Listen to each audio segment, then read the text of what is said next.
नमस्कार, श्री स्वामी समर्थ. चंद्रकांत बेसरे या आपल्या यूट्यूब चॅनलवर आपल्या सर्वांचं मनापासून स्वागत आहे. मंडळी, कोकणातील पारंपरिक होळी हा केवळ सण नसून संस्कृतीचा एक अनमोल ठेवा आहे.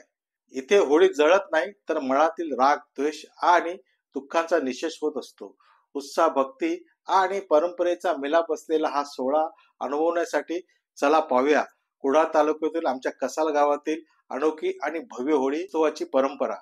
व्हिडिओ आवडल्यास लाईक करा, लिंक शेअर करा आपल्या मित्रमंडळींना, कमेंट सेक्शन मध्ये तुमच्या कमेंट लिहा आणि हो, जर तुम्ही माझ्या चॅनलवर नवीन असाल तर सबस्क्राईबचं लाल बटन दाबायला मात्र विसरू नका. बेल आयकॉनचे ऑल हे बटन प्रेस करा.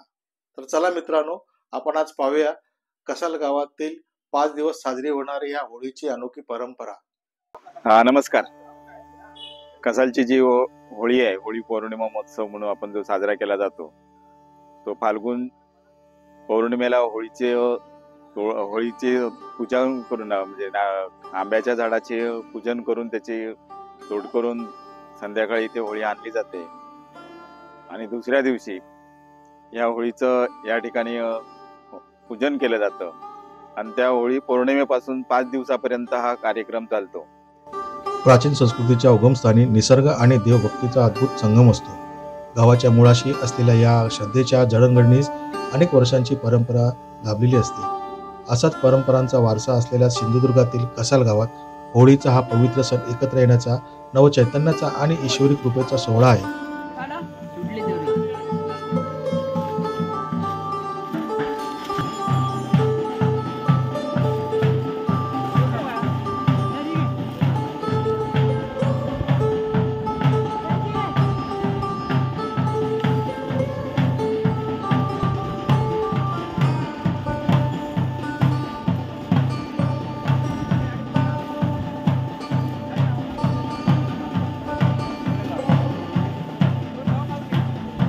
होळी पौर्णिमेच्या पवित्र दिवशी गावच्या वतीने निवडलेले आंब्याचे झाड हेच या महान सोहळ्याचे केंद्रबिंदू असते. दुपारनंतर गावकरी एकत्र येऊन गुरुवांच्या मंत्रघोषात त्या झाडाची पूजा करतात. झाडीवस आपल्या शुभ हस्ते पहिला घाव घालतो आणि नंतर सर्व गावकरी त्या झाडाला भक्तिभावाने तोडतात. परंपरेनुसार हे झाड केवळ लाकूड नसते, तर ते संपूर्ण गावच्या नवसाचा साक्षीदार असते. झाड तोडल्यानंतर सुतारवस त्या तोडलेल्या झाडाला व्यवस्थित तासून पट काढतात. जणू काही तो फक्त एक ओंडका नसून गावच्या श्रद्धेचा सुगंधी स्तंभ असतो. होळीच्या बोंबाने आसमंत दुमदुमतो. ढोल ताशांच्या गजरात ती होळी गावच्या चव्हाट्यावर आणली जाते. हा सोहळा केवळ पाहण्याचा नसतो, तर अनुभवण्याचा असतो, कारण यात निसर्गाशी आणि ईश्वराशी होणारा संवाद असतो.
सुतारवस आपल्या पारंपरिक कौशल्याने या तोडलेल्या झाडाला अत्यंत निपुणतेने तासतात. झाडाचे पट काढताना प्रत्येक आरीचा स्पर्श जणू त्या झाडाच्या आत्म्याला नवीन रूप देत असतो. लाकडाचा सुवास हवेत ढवळतो. जणू हा सुगंध गावाच्या भक्तिभावाचा साक्षीदार आहे. हे झाड फक्त एक ओंडका नसतो, तर गावकऱ्यांच्या नवसाचा, आशीर्वादाचा आणि श्रद्धेचा जिवंत स्तंभ असतो.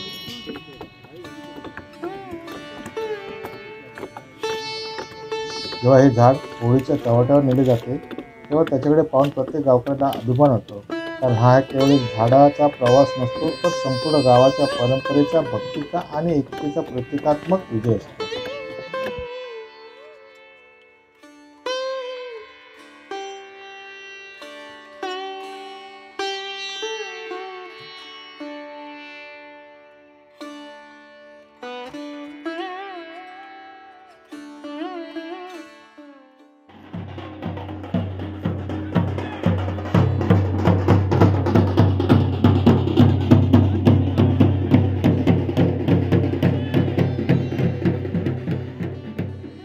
जेव्हा हे झाड होळीच्या चावट्यावर नेले जाते तेव्हा त्याच्याकडे पाहून प्रत्येक गावकऱ्याच्या मनात एक अनोखा आनंद आणि अभिमानाची लहर उमटते. लहान मोठे, तरुण थोर सगळे या सोहळ्यात सहभागी होतात. जणू काही संपूर्ण गावच या परंपरेच्या वाहत्या प्रवाहात एकरूप झालेला असतो. झाड वाहून येताना होळीच्या बोंबाचा घनगंभीर आवाज दुमदुमतो. या गगनभेदी गर्जनेने संपूर्ण परिसर भक्तिमय आणि उत्साही होतो. ढोल ताशांच्या गजरात, गावकऱ्यांच्या जयघोषात ही होळी गावच्या चावट्यावर आणली जाते. प्रत्येक पाऊल हे एक नवे भक्तिमय स्फुरण असते आणि हा क्षण गावकऱ्यांसाठी केवळ एक विधी नसून त्यांच्या परंपरेचे, संस्कृतीचे आणि अस्मितेचे एक पवित्र प्रतीक असते. हा सोहळा केवळ पाहण्याचा नसतो, तर अनुभवण्याचा असतो. कारण यात निसर्गाची आणि ईश्वराशी होणारा संवाद असतो. या होळीच्या माध्यमातून गाव निसर्गाला आपल्या कृतज्ञता अर्पण करतो, तर ईश्वराशी आपली सुख, शांतीच्या आणि समृद्धीच्या प्रार्थना व्यक्त करतो. होळीच्या चावट्यावर आलेले झाड केवळ लाकडाचा तुकडा नसतो, तर संपूर्ण गावाच्या श्रद्धेचा आणि परंपरेचा अमर ज्वालेचा आधारस्तंभ असतो.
होळी पौर्णिमेच्या दुसऱ्या दिवशी सकाळी गावकरी एकत्र येतात आणि त्या तासून आणलेल्या होळीला उभी करतात. विधिवत पूजेसाठी ब्राह्मण होळीचा मंगलविध करतात.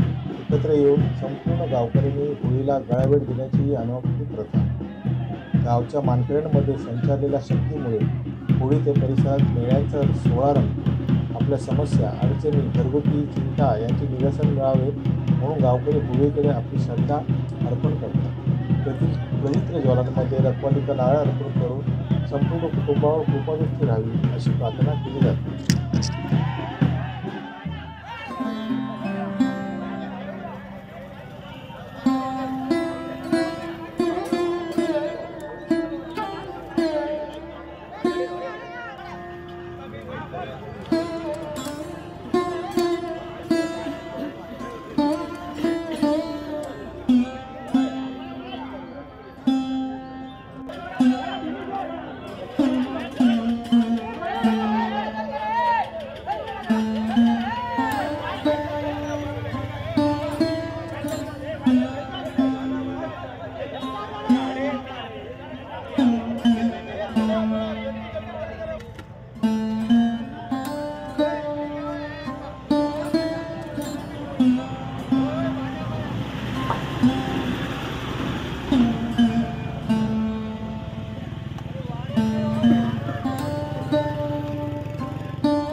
5 वेळा केलं, 5 फिरायचा निर्णय दिला, 5 वेळा केलं का फायदा झाला तुझं मी काय माझी ठेव म्हणून तसा मी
बाहेरचे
होळीच्या चौथ्या रात्री गावकरी पुन्हा होळीच्या ठिकाणी जमतात. तेथे पेटते गवत म्हणजेच कवळ होळीभोवती फिरवले जाते. कवळ फिरवताना गावकरी आपल्या मनातील नकारात्मकता, दोष आणि संकटे दूर व्हावीत अशी श्रद्धा बाळगतात. याच रात्री गावच्या पारंपरिक कलांचे प्रदर्शन होते. पुरुष स्त्री वेशात कोळींना सादर करतात, पारंपरिक खेळे आपली कला सादर करतात आणि सारा परिसर या उत्सवाच्या गजरात गुंतवून जातो.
अरे बाबा तो खडे आणि तू खडे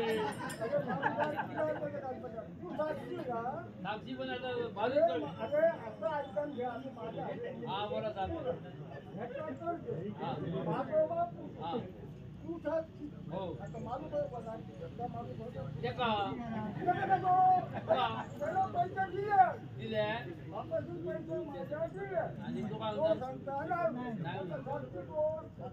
अरे बाबा म्हणजे माझ्या लिहिला या उलटा करून त्याला गुन्हे कर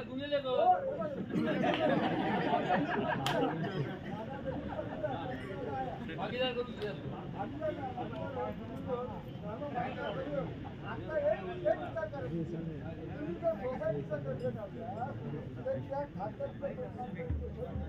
राजन बर्मा का बेटा पाया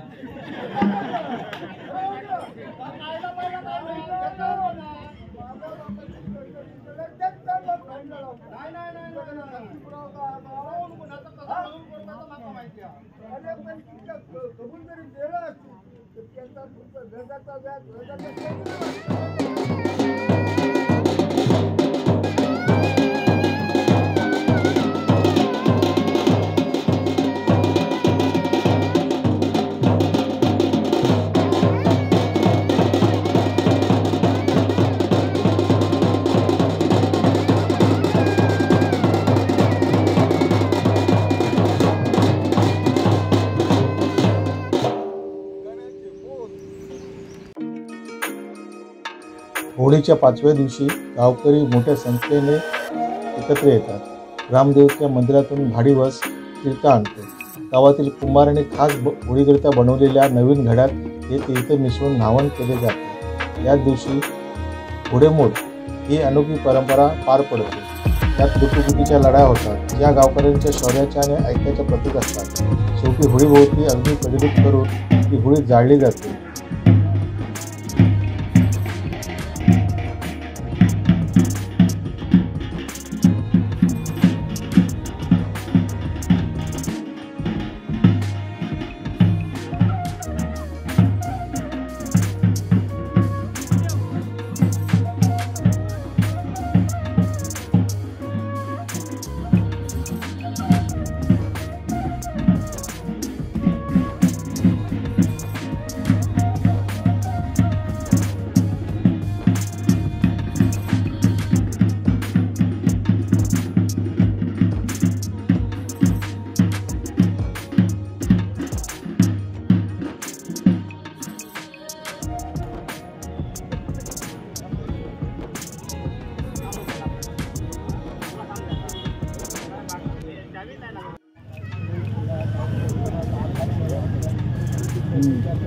सर्वांची राखवाली करून आज सर्वांना सुखी समाधान हो आणि समर्थ माझ्या तुम्ही त्यांची सेवा आनंदात करून घ्या. बाबा देवा समर्थ महाराज नवसाची आपली सुवर्ण आणली आणि समर्थ महाराज मानवली त्या नवसाची आपली त्यांची पूर्तता करून घे. त्यांना जे काय आजारपण होतं कोणा काय आपल्या नवस केले होते आधारपणासाठी शिक्षणासाठी नोकरी धंद्यासाठी व्यवसायासाठी त्यांचे व्यवसाय वगैरे त्यांचं चांगले पूर्ण कर आणि त्यांना त्याच्यात बरकती द्या आणि त्यांची सेवा करून घे समर्थ महाराज.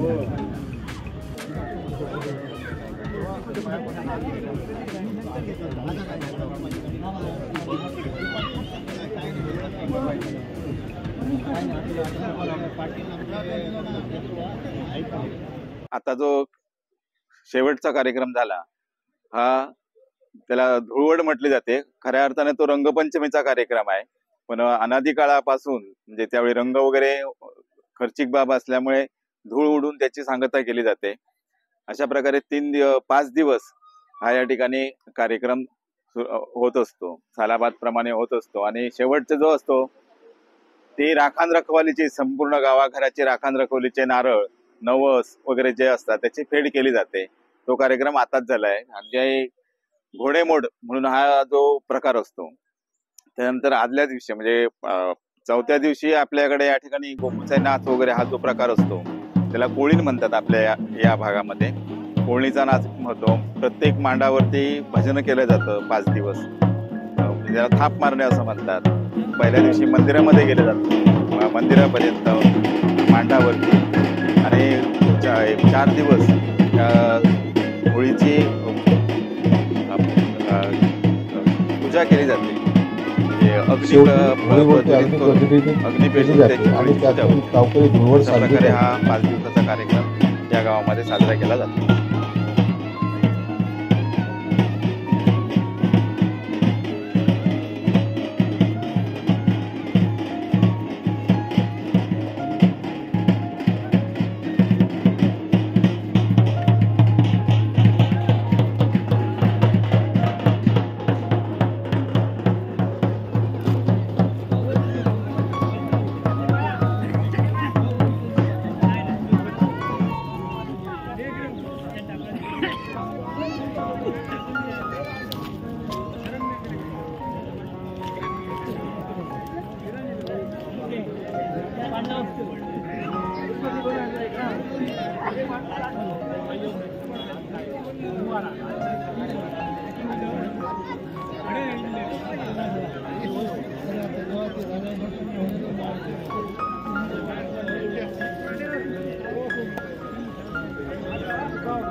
राख उडवण्याचा हा सोहळा म्हणजे निसर्गाच्या पुनरुज्जीवनाची सुरुवात.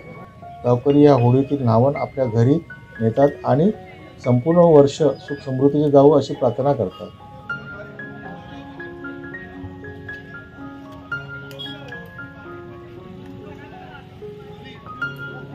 पाच दिवसांच्या या अनोख्या परंपरेत केवळ विधी नाहीत, तर गावकऱ्यांच्या मनातील श्रद्धेची जाणीव आहे.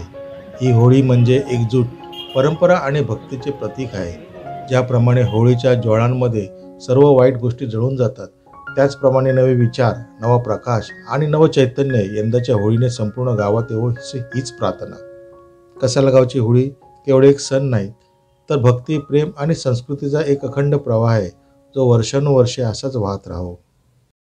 नम्र विनंती, हा एपिसोड कसा वाटला कृपया कॉमेंटमध्ये नक्की कळवावे. आवडला असेल तर लाईक करा, शेअर करा आणि कृपया हा चॅनल सबस्क्राईब करायला विसरू नका.